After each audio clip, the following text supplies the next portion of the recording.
On the ranch at Cedar Bluff, there in just outside of Ripley, Oklahoma, we started a summer camp and we took an old chicken house that was there and we converted it into a bunkhouse and fixed it for 12 students and nearly all girls. We had very few boys that came wanting to ride hunters and jumpers. The boys would stay, when we did have a boy, they stayed in the house with us rather than in the bunkhouse with the girls. And the girls would ride every day. We had 7 ponds on the place, and they would go to the ponds and swim. We'd swim in a new pond every day uh, because the horses would stir up the mud in the ponds, and so they'd be red, and we liked to swim where it was nice and clear. And so we had this chicken house that had turned into the bunkhouse, and the girls rode, and that's where we met Kim Andrews and Sharon Clark. They were friends from Lawton, Oklahoma. Anyway, the girls had to work at helping keep house and do all kinds. They had to work as hoppers for meals, or to help Kamari cook all the meals and serve them and clean up afterwards. And we'd make some food and put it in the refrigerator.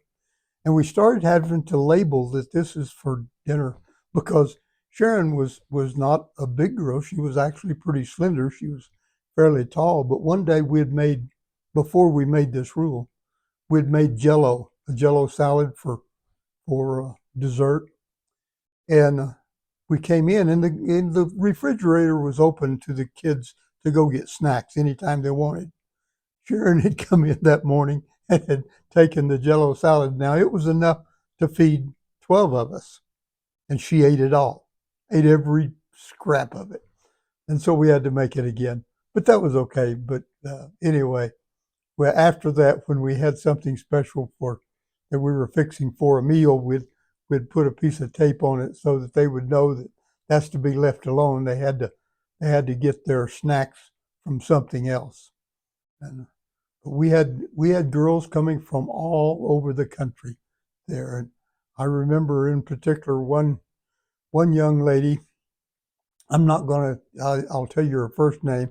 Kitty was her first name, but I wouldn't want it to get back to them too much at the time. Anyway, she was 14, and she was very prissy. She was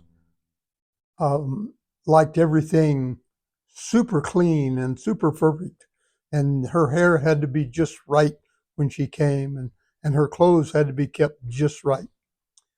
And she was from Oklahoma City, and anyway, in the course of the summer, well, to start with, they weren't allowed to call home until on Sunday after the first week. And I happened to be close enough that I could hear Kitty, and she called home and she said, "Mother, they are so unsanitary here." Says, "We have to wash the dishes by hand." And so anyway, she turned to me and she held out the phone and she said, "My mother wants to speak to you." And so I took the phone, ready for a lady's tirade, and said hello. And she said, "Mr. Wynn?" And I said, "Yes." And she said, "You're doing great." She says, "Keep it up."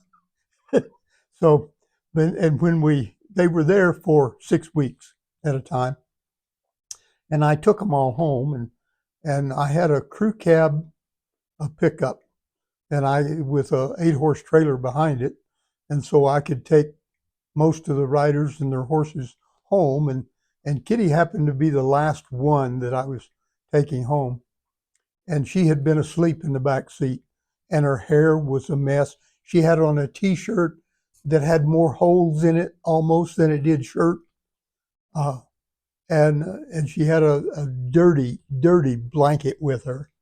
I mean, it had been through the mill. It was actually clean, but it looked dirty. And we pulled up in front of her house, and I'd knocked on the door, and Kitty's mother had come out, and Kitty comes crawling out of the back seat of the truck, and I don't think her hair had a comb or a brush in it in a week.